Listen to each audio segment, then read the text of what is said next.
where you have a lot of uses close together like that, sometimes they synergize and they work with each other, and one is buying products from another one and one's using another one's services. That's another thing, is collaboration. I think there's a lot of good that can come out of this, and it's a good tool to have in the toolbox for commercial development. Welcome to Herrimanology, the official podcast to keep up with Herriman City. We'll take you inside the city, explore the latest news and updates, show you how your government operates, and discuss the issues that affect us all. Now, here are your hosts talking all things Herriman on Herrimanology. All right, welcome to Herrimanology. It is Thursday, October 9th. I wish I would have known that when I booked. I have a rental car booking tonight in Denver. I'm flying to Denver after this. I thought I booked it for tomorrow. It's today. So I actually prepaid for a rental car on the wrong day. So I didn't know the day. Anyway,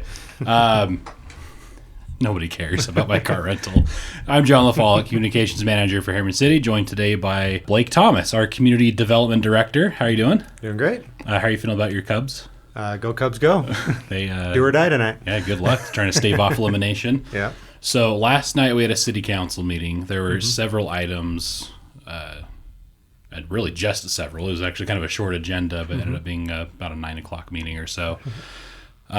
First, let's talk about the creation of, I guess what we're calling is a commercial flex zone. So actually, before we get there, let me back up a little bit, introduce you. I jumped the gun a little bit. So you are over the engineering department and the building department and the planning and zoning department, GIS department. What do they do? What are maybe some of the misconceptions that come up about those departments that we'll talk about last night's meeting? Yeah, well, the only one of those departments that actually builds anything is the engineering department. They design things to build public works projects like water lines and storm drains.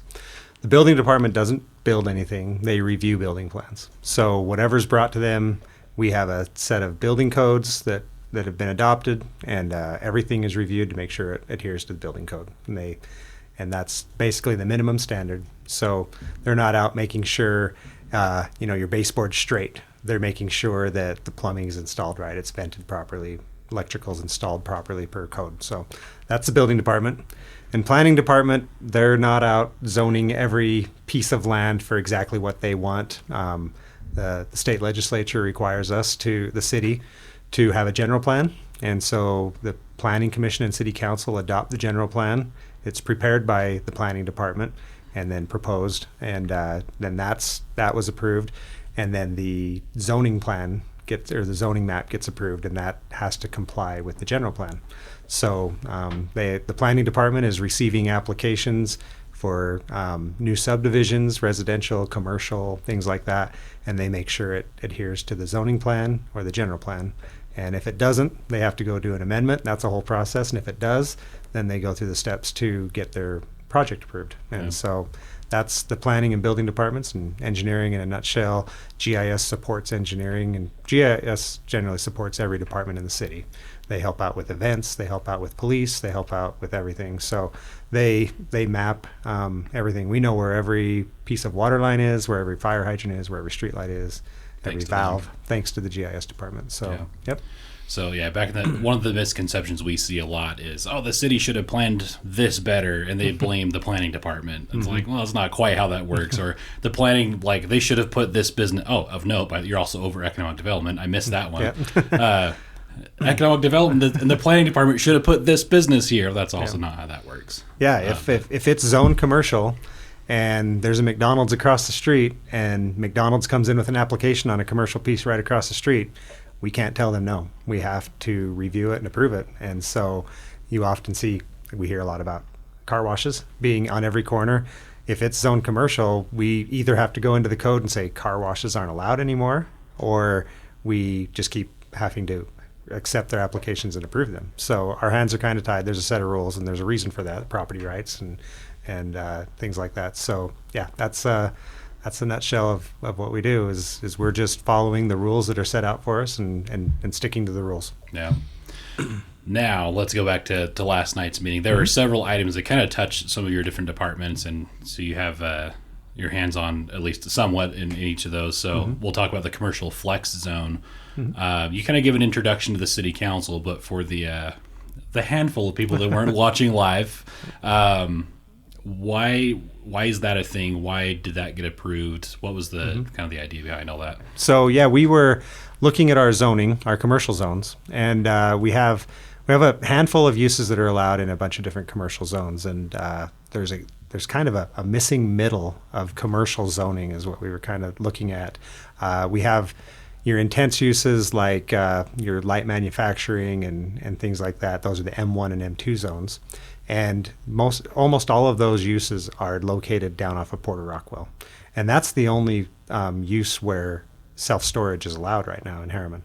And then as you work your way to the less intense uses, you end up with like chiropractor, dentist offices, things like that. And then in the middle, more of on that office side is your retail. So Target, Walmart, things like that. And so we wanted to have something in the middle, and especially to address our home occupations, because there are a lot of home occupations in Herriman.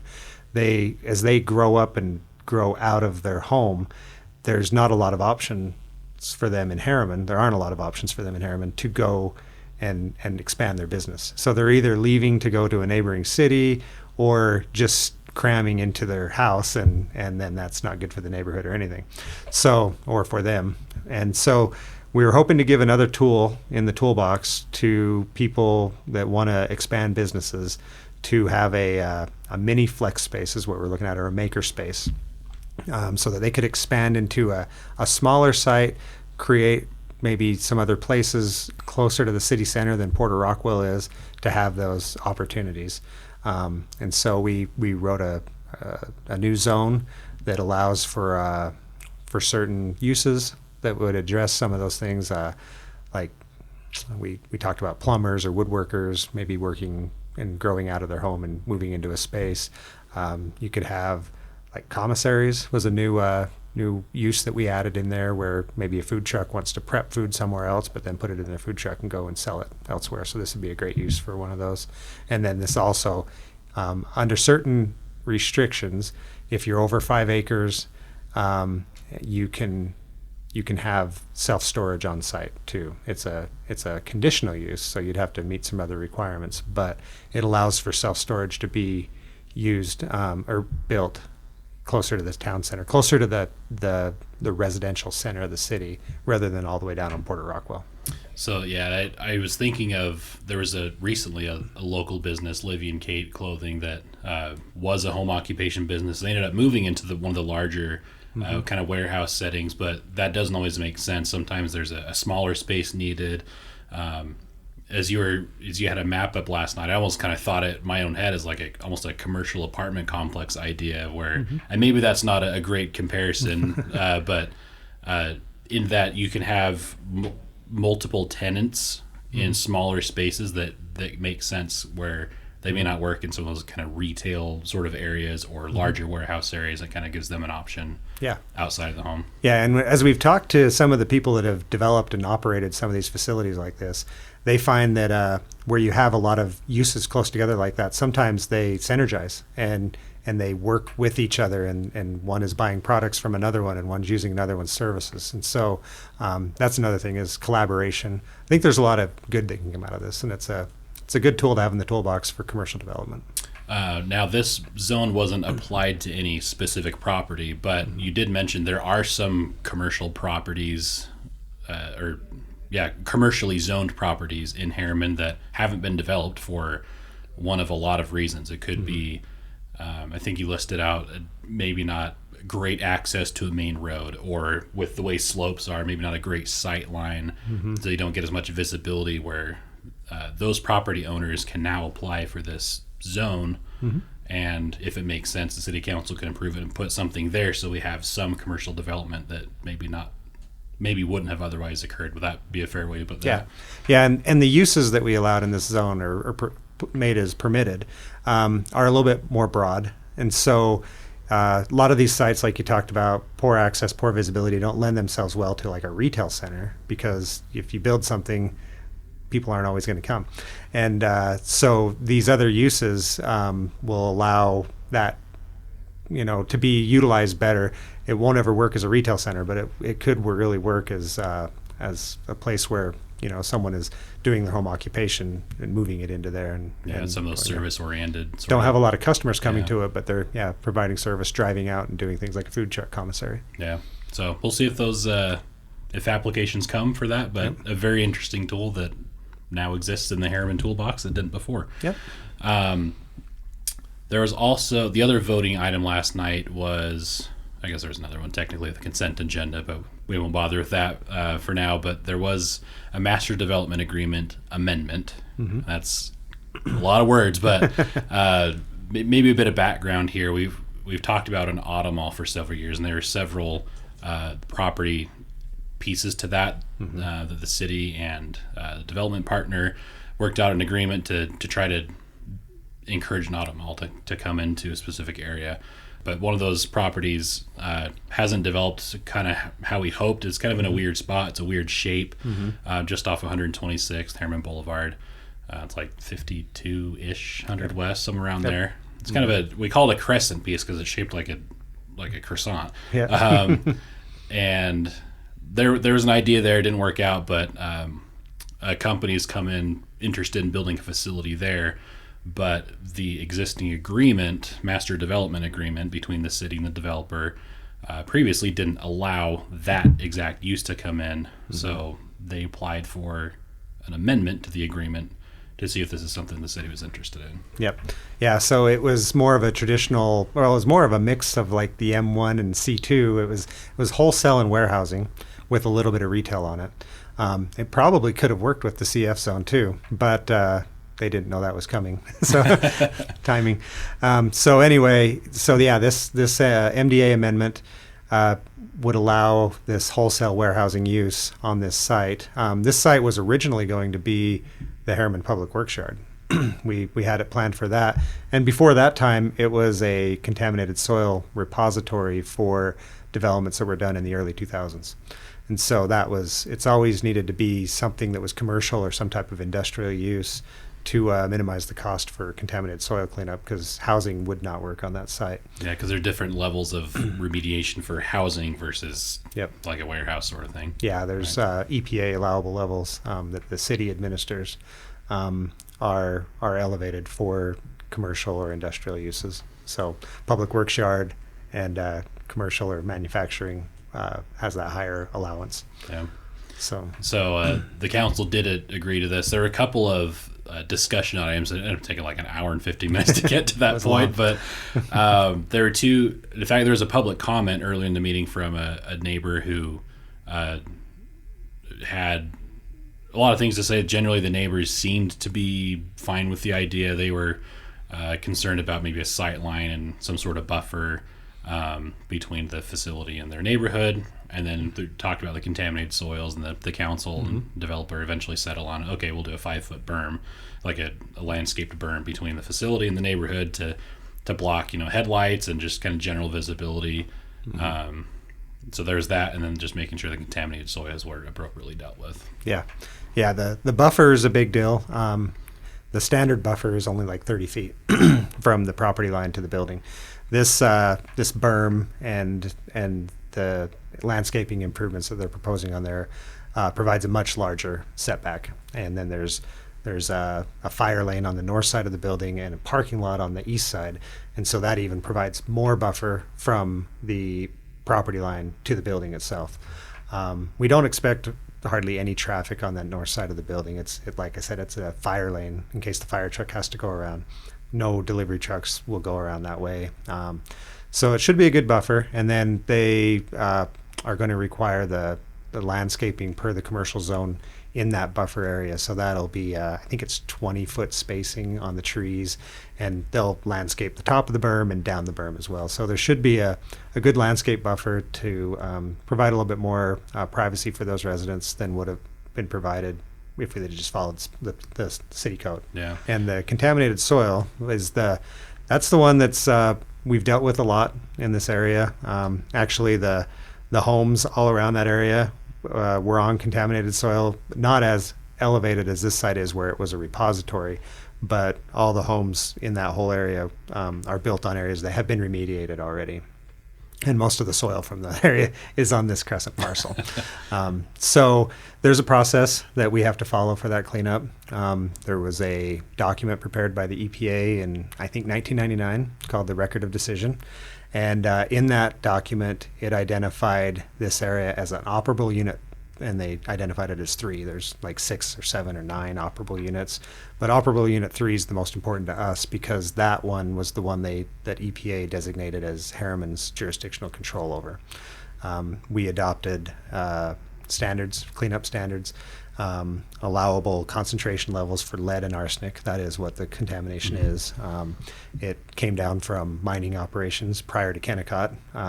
If you read the Record of Decision, it's a fantastic read. It's several hundred pages of where contamination came from over the years.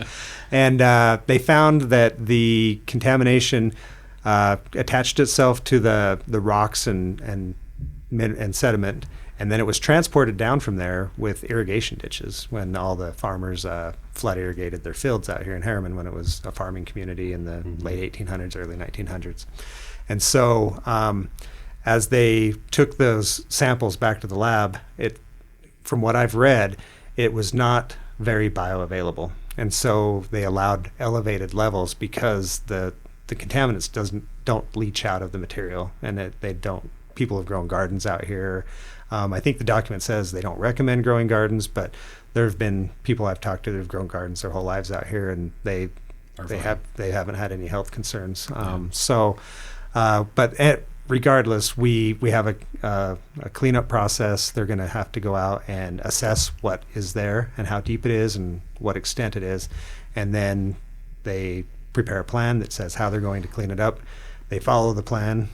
We have oversight on it the whole time with a consultant, and they execute the plan, clean it up, and then they come through and analyze it after the cleanup's done, make sure nothing's left, and write a final documentation on that or final report on that, and then they get a clean bill of health, and then they can develop. So it's a big process. We don't know exactly how much material has to be removed or hauled off at this point because they haven't done that assessment plan yet, but we know it's there and it needs to be cleaned up. Yeah.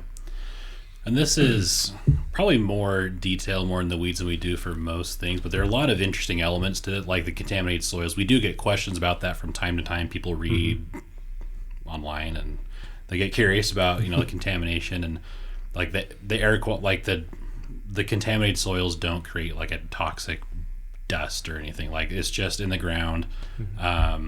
And if your subdivision was built in contaminated soils, the city required the developer to clean it up before your house was ever built. So it's fine there. But we do get questions about that from time to time. And it's interesting, even for just a single piece of property, how much conversation, how many things just go into it. And there was a lot of discussion last night about a lot of different elements, and that's just kind of how it works.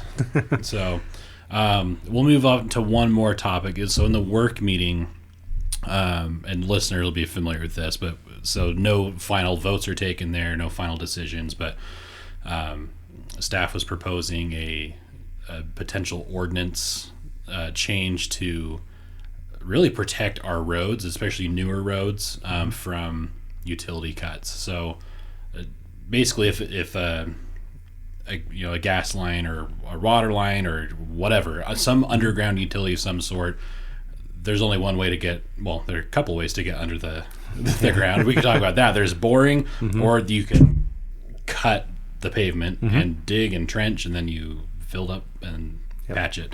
So the ordinance discussed last night, seemed like the council was in favor of the idea, was to put some sort of a moratorium on that for a few years if it's a new road. And if it's 3 to 5 year road, then there's some they can cut. But anyway, I'll let you explain that. But the idea overall is to help protect the city's investment in our pavement. So every time we build a road, it's sealed. The top of it's sealed, and so water and things don't penetrate down into that asphalt and get into the base and compromise the integrity of the roadway. So we want to minimize those cuts, and especially when the road's new, because roads are supposed to last 20, 25, maybe 30 years if you do your standard maintenance. And when you cut them, you start to see failure along those cuts a lot sooner. So to address that, we have proposed a moratorium on any road for 5 years, or for 3 years. It was 3. And then if you have to get in and cut it, then there's some elevated requirements for patching it. So instead of just filling in the trench that you cut and putting asphalt just over that part, you have to mill out and to a pretty good distance. I think it's, for the new roads, it's 25 feet up and down the road, full width of the road. And so that'll help protect the integrity of the road and make the roads last longer, protect the taxpayers' investment on that roadway, and then also give our staff better projections on how we figure out our capital projects. It's hard when we have a list of roads that we need to go do slurry seals or chip seals on, and then all of a sudden we have to go back and reconstruct a road that we didn't plan on doing. So we're trying to avoid having any of that in the future by putting measures in place to protect the integrity of the roadway. And then you talked about treatments like slurries and chip seals. If that's been done, then it's maybe not 25 feet each way, but it was a little bit more. It was a little bit less than that. But you still need to do some elevated replacement items to protect that integrity of the road again. Yeah, it's just a higher standard, and we did say in the meeting we expect some maybe pushback from contractors and utility companies because it's going to increase their costs to lay new utilities. But this is an effort by the city to, like you said, protect investments of tax money, and roads are really, really, really expensive, and we want to protect that as long as we can. Yeah. So Kind of goes back to that ounce of prevention is worth a pound of cure. So this is just a little bit of prevention to help prolong the life of those roads and save the city dollars at the end of the day. Yeah. So again, that one's not finalized. I don't know if most people are really going to care, other than the city's trying to maximize funds as much as possible. That'll come back for approval at another meeting, but I would expect, unless something crazy happens, I would expect that probably ends up getting approved. Yeah. And the other side of that we talked a little bit about was our utility companies. We do coordinate with them quite a bit on our big projects. And so they usually know at least a year or maybe more in advance when we're going to be doing a major road widening. Like we did Main Street, and we'd coordinated with all of our key utilities a year in advance on what was going in, how wide we were going, if they needed to move stuff. And most of them got their things out of the way. We have a few that are trying to get in there, and that's part of the reason we are adopting this new standard is we noticed there was a gap in our standard, and we're addressing it. Yeah. Okay. Well, just like that, it's 20-something minutes, but that was good. Interesting. Blake's an interesting person to talk to because you cover a lot of ground in the city. you know a lot. You've seen a lot, and anyway, so thanks for taking a few minutes to come in. I gave you about 20, maybe 30 minutes warning, so I appreciate that. As always, if you have a comment or question, just email communications@herriman.gov, and we'll answer it in a future episode. Thanks, Blake. Cool. Thanks, John. Thank you for listening and watching. Catch you next time.